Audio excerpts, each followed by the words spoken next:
Bapak itu gak ada wiridan disukani orang yang sedang populer jadi wali saat itu. Wongnya saya kira urip sing terkenal jadi wali. Beliau itu hujan bapak ijazah dan juga. Lawat si orang itu dikasih ijazah. Bapak itu sebagai orang yang hafal Quran, orang syariat nyongkone bapak itu ya terus rezekinya lancar lewat kerja, mbok sawah panen, mbok apa. Lah umumnya orang yang bapak itu orang Quran inginnya kayak umumnya orang. Ketika wiridan itu dibaca ada dua entah mbok makhluk gaib mbok jin. Mbok dua usah keresek. Iya jadi butuh dua niki lho. Itu jalan pintas. Namanya apa? Jalan apa? Kita ini punya Nabi Muhammad, bukan Nabi Sulaiman. Mulanya Nabi pangeran ge Nabi Sulaiman pisan ora dibaleni, bahaya kanggo umat. Bismillahirrahmanirrahim.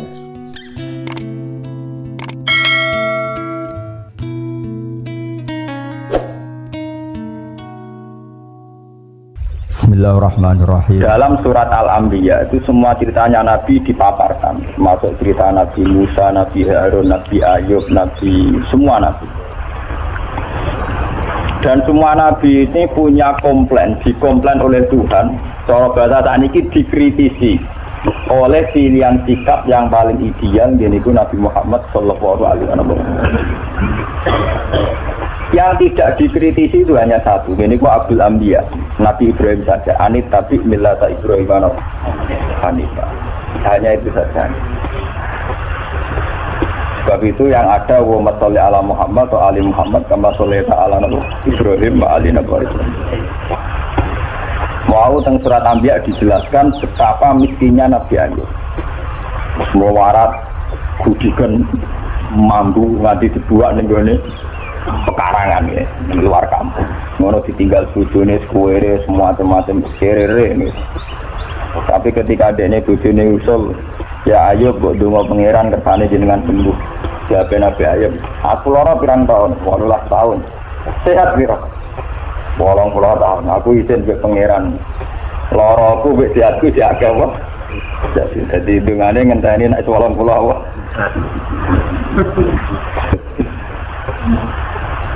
Aku lola jadi gaya sini gitu loro tapi yang gereling Nabi Ayub meriang. Bengal itu radiko. Wong loro lagi seminggu gegere ra karuan, padahal sehate puluhan tahun pelepak. Jadi Nabi Ayub seramuk. Artinya sampean kalau tidak niru Ayub lewat kiri pun tidak jadi wali ternyata. Sudah kiri nggak jadi nopo. Itu parah, itu parah. Tapi Nabi Sulaiman kebalikan, dia itu Nabi yang tidak pernah punya masalah sosial ekonomi maupun kepangkatan, karena dia lahir sudah jadi putra mahkota. Kalau Nabi Daud itu jadi raja karena berhasil mateni sinten Jalut. Tapi kalau Sulaiman sudah bin Daud, jadi dia mulai kecil langsung pun putra mahkota, terus langsung jadi raja. Itu diceritakan Al-Quran ketika dia mengalami satu peristiwa burung hudhud itu cerita nak nenggone Yaman. Sabak nu nak sakniki dari Budi Yaman. Yaman nu sing sakniki nu riyen kaum Ad, kaum napa? Ad. Riyen istilah Sabak terus mundur Ad. Badhe kaum Ad dimusnahkan semua terus wong Arab darani Hadramaut kota napa? Mati. Bareng singgoni Sayyid Ali Al-Muhajir, Sayyid Ali Al-Uraidi golongane para habaib, ora darani Hadramaut terus darani napa ya? Ya. Gila nama Yaman itu diambil dari sebagian pinggirannya Ka'bah, sisi Ka'bah, ada yang darani rukun apa? Yaman itu tafaul karena arah ke Yaman. Gila tapi sebagian pendapat mengatakan. Walhasil itu cerita, saya ini menemukan seorang ratu perempuan yang memimpin kerajaan besar tamliku humba utiyas mingkuli syai'u walaha arsun. Arsun azimnya Bilqis itu dalam 7 pintu gerbang. Jadi kamar pribadi ini juru ruangan sampai 7 lapis. Sistem keamanan sampai berapa? 7. Saking supaya aras hingga tanahnya dia tidak tersentuh oleh musuh sampai 7 apa? Walhasil itu cerita ngoten dari Nabi Sulaiman. Tenan bu ceritamu. Nggih ya. Ya wis. Tak cek-cek kowe gorok tak ora. Walhasil ketika Nabi Sulaiman memastikan bahwa ceritanya itu benar, dikon kirim surat. Iki teroning sinten Bilqis, ratune jenenge apa? Innahu min Sulaiman wa innahu bismillahirrahmanirrahim Allah ta'ala alayya wa tuni napa. Terus kira mbok kae no surat saat ditampa summa tawal anhum pangkur madarjiun. Kamu dekat-dekat situ tapi yang kira-kira masih dengar reaksinya Bilqis akhirnya karo sakniki konsultasi mbek para punggawane. Ini ulqiya ilayya kitabun karim. Aku untuk surat. Innahu min Sulaiman wa innahu bismillahirrahmanirrahim. Alhasil Bilqis akhirnya konsultasi. Abtuni fi amri ma kuntu qati'atan amran hatta tasyakin. Abtuni fi amri, coba kami beri saran. Saya tidak akan memutuskan sebelum kamu ini memberi saran. Kata pasukannya Bilqis karena mereka merasa yang terkuat, qalu nahnu ulu quwwati wa ulu ba'sin jadin. Kita ini biasa perang, kita ini orang-orang kuat. Terserah Bilqis memutuskan apa, kami yang jelas kita ini orang kuat, siap perang. Dari Bilqis, tidak, jangan perang dulu, kita tes, kita kasih hadiah. Kalau Sulaiman menerima, berarti dia hanya seorang raja.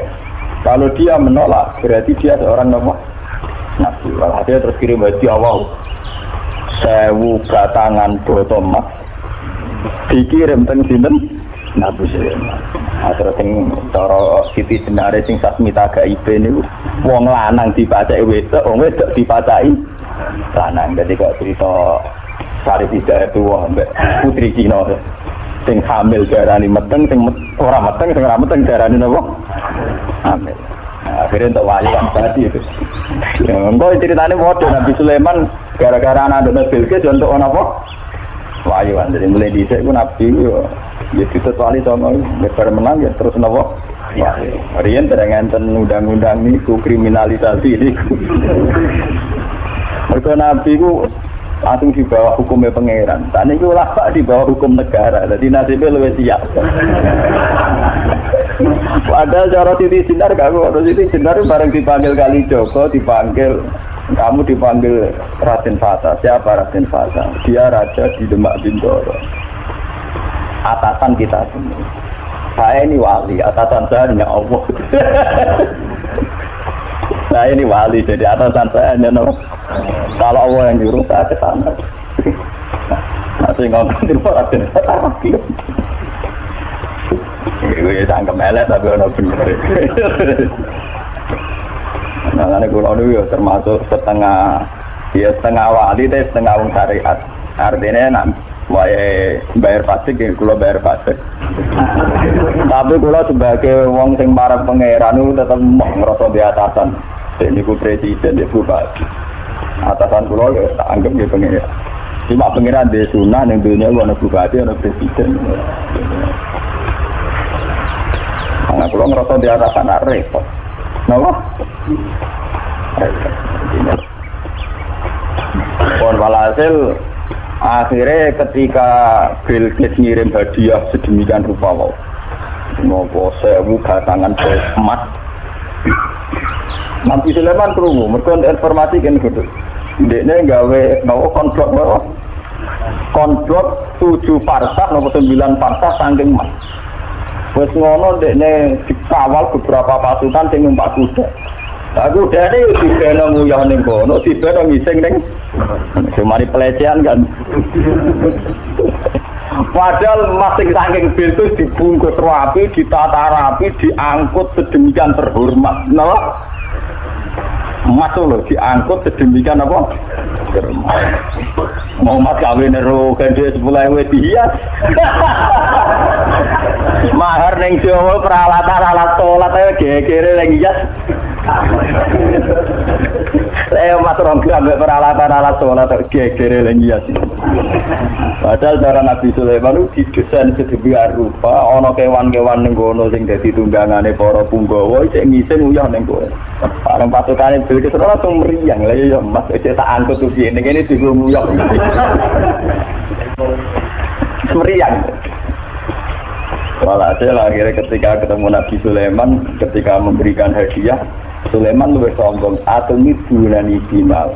sama atani Allah khairum mimma atakum bal antum bihadiyatikum. Aku itu suga-suga wong. Mas-mas tu ning dalan-dalan tak nggo dalan. Tidak sih. Jika lu buka emas tak nggo. Wong kowe nggo emas cek temen. Bal antum bihadiyatikum napa? Dan ini ilmu sing kula tiru. Abu Yazid Al-Bustami ulama-ulama dulu itu begitu. Jadi nak ono pejabat ngekek duit itu tak tahu. Duit itu sudah menopo. Ini kan ini. Nah jadi kan gitu toh. Kita lu pengalaman jinan cara nganggo duit di bangku.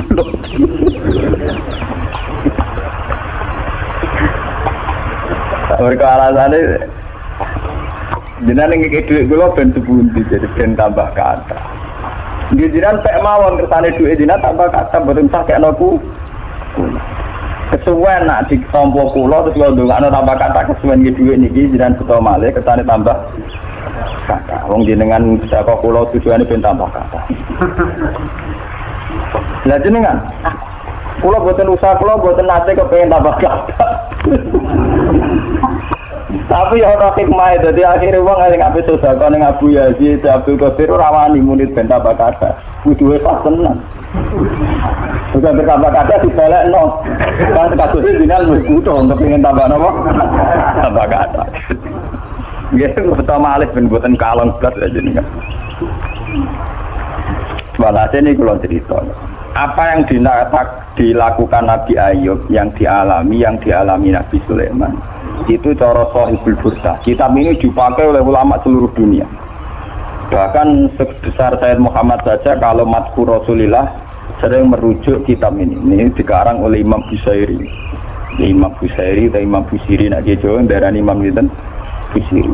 Itu sering dipakai tafaul oleh para kiai karena di sini semua nagamanya itu Madhkur Rasulillah. Dan dianggap madhkurnya itu yang terbaik. Jadi di antara syair-syair yang memadhkur Rasulillah, muji Rasulullah yang terbaik itu naguman sinten Syekh Nawawi Busiri karena dikombinasikan oleh paham sufi kelas A. Paham sufi kelas nomor A. Buatan berbau Syiah ya ada berbau ahli sunnah pokoknya kelas A sufi ini. Yura sunni yura napa Syiah. Misalnya begini.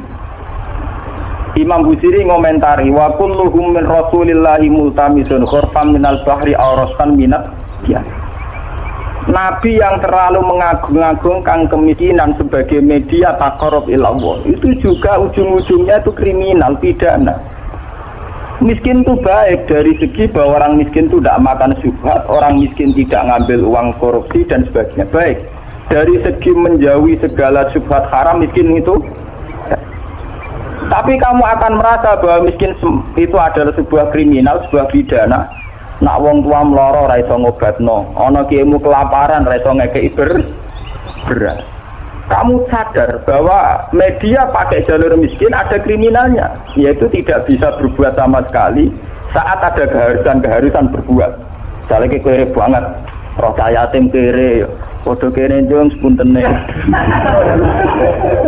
Rombok meloro wis kejet-kejet. Mak mati wae mak ra iso ngobat. Tekan ngeri. Tetap ada sisi kriminalnya. Paham ya? Ada sisi apa? Kriminal. Makanya miskin teman-teman itu oleh Nabi terus dikomentari ya tetep ngene iku wis kadal fakul ayat ora apa? Kufra. Ngobatno boe kok milih mati. Mbok-mboke dhewe mak mati wae ngobatno ya ora ku. Sampeyan wis tuwa wae. Ya pancen ra diomongno tapi atine ngono. Justru ra diomongno ke tak munafik malah dosane tambah loro. Dosa melarat ra iso ngobatno ya dosa ning atine arep-arep mati. Nah, dari segi ini miskin itu masalah. Sebab itu Nabi sering ngendikan kadal fakru ayakuna apa? Bahwa kemiskinan itu dekat dengan kekafiran. Karena banyak orang yang punya sifat netral, misalnya perempuan. Perempuan itu butuh makan, butuh lipstik, butuh apa saja. Kadang netral. Andai kan dia jadi pegawai pos atau PNS, dia mungkin tidak menjual diri karena masalahnya dia itu uang. Yang netral ya, yang tidak soleh betul ya tidak jahat betul ya. Yang masih apa? Akhirnya ujung-ujungnya dia terjerembab ke dosa menjual diri karena miskin. dan dia mendapatkannya rezeki hanya lewat itu. Ini termasuk miskin yang akhirnya menjerumuskan dia ke lembah nawahi. Artinya saya katakan netral begini, andai kan dia dapat rezeki yang lain, itu mungkin tidak sampai sini. Makanya mengecualikan sing soleh kelas A meskipun miskin tidak zina, atau yang mentalnya nakal meskipun juga tetap zina. Ini contoh yang netral yang masih dipisah dipengaruhi uang. Banyak contoh-contoh miskin yang akhirnya masalah, yaitu kelihatan di bab jihad. Kabeh sahabat itu nangis ketika Nabi mewajibkan jihad dengan perlengkapan perang. Itu sahabat-sahabat yang marah mesti nangis. Tawallau wa ayunuhum tafidu minad dam'i hazanan alla yajidu mayun fikum. Karena perang itu dengan begitu banyak peralatan, energi, persiapan dan sebagainya. Tiap ono kewajiban perang sahabat yang marah-marah itu nangis. Karena mereka sadar tidak bisa berbuat banyak. Artinya apa? Kalau kamu menjadikan miskin sebagai media taqarrub ilallah dan itu satu-satunya, ternyata juga banyak masalah. Sehingga nggak bisa ditiru. Malah kalaupun ini benar, ya kata yang ngarang Burda itu tetap hikmah. Miskin itu terbaik dari segi tidak makan barang haram, dari segi babil kafi dia baik, tidak makan barang haram. Tapi ada masalah. Lah ini oleh Burda disebut nuqtatil ilmi. Apa yang dialami Nabi Ayub hanya sekelumit ilmu, sekelumit hikmah. Begitu juga yang dialami Nabi Sulaiman. Untuk senang Allah saja kok nunggu kaya raya gitu. Terus mayoritas orang kan tidak kaya. Kalau untuk senang Allah harus kaya dulu, orang nggak bisa senang Allah semua. Karena untuk senang Allah harus kaya. Saya tuh punya banyak tetangga di Sarang, di Rembang, di mana-mana kalau survei. Sebagian masyarakat kiai itu bertahajud, esok mulang Quran, bariku duha, berduha di madrasah bariku. Sebagian masyarakat yang tidak dolim amat ya, mereka orang baik loh ya. Kecuali wong nakal manjen ra seneng kiai. Nah, kiai ramen ibadah pilih Gus. Dia orang mikir belanja. Orang mikir nawa belanja. Dia tidak mikir uang harian. Artinya ternyata kiai yang mapan juga tidak jadi percontohan yang baik. Karena kemudian masyarakat yang soleh yang tidak mapan menganggap kiai sergap ibadah itu dipenuhi ibadah karena dia berkecukupan. Umpama daerah kecukupan Gus, macul sik lagi kelar sholat. Ya bercocok tanam dulu baru kelar ngajar kelar sholat. Intinya, andai kan kiai itu mapan semua, tentu orang akan bilang bahwa mereka tenang ibadah, tenang ngajar karena berkecukupan. Itu juga tidak contoh yang baik, paham ya? Paham ya? Itu juga tidak contoh yang Rasulullah itu tidak begitu semua. Faqad nabiyyi nabi khalqin wa khuluqi walam yudanuhu fi ilmi walaka. Walam yudanuhu fi ilmi. Kalau nabi itu bisa dua-duanya. Beliau ketika perang Khandaq, perang Dzatil Usra itu ada cerita paradok dan itu Nabi benar-benar bahrul ilmi, lautan apa? Ilmu. Kita tahu dalam perang itu Sayyidina Utsman itu nyumbang 50 kuda, sekian ratus onta, sekian ratus al-arba'atu alafi dinarin. Cara tani hampir 4 miliar. Sumbangan di sini tapi sinten Sayyidina Utsman, Tolha, Jubair. Itu rata-rata sumbangannya di atas 200 juta. Sahabat yang miskin-miskin itu sampai kurma satu saja diisep orang dua, saking miskin. Ada yang bawa kurma satu ikat. Dan dalam perang itu diceritakan Nabi itu saking laparnya itu perutnya diganjil mbek wadon. Lho umpama Nabi ku nakalan, lha opo enggak diwadu nyembelih unta sitok bar. Kenapa Nabi tidak jalan tinta? Memotong salah satu kuda atau unta kemudian menyelesaikan masalah kelapa. Jadi di cerita itu kan mestinya kita sebagai kiai, sebagai ulama kan paham paradoksnya. Di satu sisi diceritakan sumbangan begitu melimpah, di sisi yang lain Nabi ini kelaparan sampai napa ganjel. Nah itu Nabi Muhammad, beliau sebagai pribadi yang seorang nabi, seorang rasul, dia sadar betul kalau dunia itu tidak ada artinya semua. Sehingga dia sebagai kapasitas Nabi, sebagai orang dekat Allah, ya sudah dia miskin, tidak ada masalah. Tapi beliau sebagai pemimpin besar yang harus dengan persenjataan lengkap, dengan perlengkapan yang komplit karena ngadepi pasukan besar saat itu Romawi, harus lengkap secara syariat. Nah, kita ngeten ora bener kabeh. Nabi Ayub tentu tidak akan kuat ngadepi pasukan Romawi. Ngadepi bojone ora kuat. Paham nggih? Nabi Sulaiman juga tidak koordinator yang baik karena kemudian nanti yang dianggap hebat Nabi Sulaiman saja. Karena dia perang pakai pasukan jin, pasukan setan, pasukan kewan dan sebagainya. Kapan dia didik umatnya kalau jalan pintas begitu? Paham? Makanya dinyak Imam Busiri itu walam yudanu fil itu udah ada visi ilmiahnya, kekuatan gitu itu udah bervisi ilmiah. Dari awal ini kita bilang kekuatan itu orang aku visi apa? Jadi gampangannya kayak kulo nih kiai melarat terus mergawe kelar mangan kan macam mono visi ilmiah kiai dia teladan nak kelar mangan bergomer. Empama kulo tukang sulap. Dem salah bim to sugih. Lalu kan beniru piye. Lah Sulaiman jalan pintas ngene iku mergo dekne mamimpin pasukan jin, pasukan setan. Orang mutiara wa minat sayatini mayaghusuna lahu wa ya'maluna amalan setan dikongkon golek mutiara. Orang bangunan jin kon kerja rokan nglembur. Wah, pokoke setan intine Sulaiman jalan pintas kabeh. Paham? Jadi guru-gurunya dari Konfusius. Malah netinya, apa saya bilang, umpama sisi kebaikannya Sulaiman itu hanya satu, bahwa semua kebesaran itu ternyata tidak dipakai selingkuh, tidak dipakai zalim itu saja. Tapi itu bagaimanapun hanya nuktatul ilmi, titik ilmu, tapi tanpa visi. Bandingan dengan Nabi Muhammad. Sing sugih itu ana sugih rupa-rupane iso bina Sayyidina Utsman nyumbang kekayaannya untuk perang. Sing kere koyo Rukin yo ora tomak terus njaluk sapi disembelih sitok. Tetep dekne jihad senajan to nggawa sak genggaman sehingga uang yang melimpah dari para donatur kaya tidak nggo makani Rukin. Mergo Rukin yo bekal dewe. Artinya apa? Sing kere yo jihad, sing sugih yo napa? Nabi ini ora kedungsangan enak-enakan nyembelih sapi. Kere bareng-bareng toleransi mbek Ruhin. Nah itu jenenge Fahrul Ilmi. Nabi memang orang yang luar.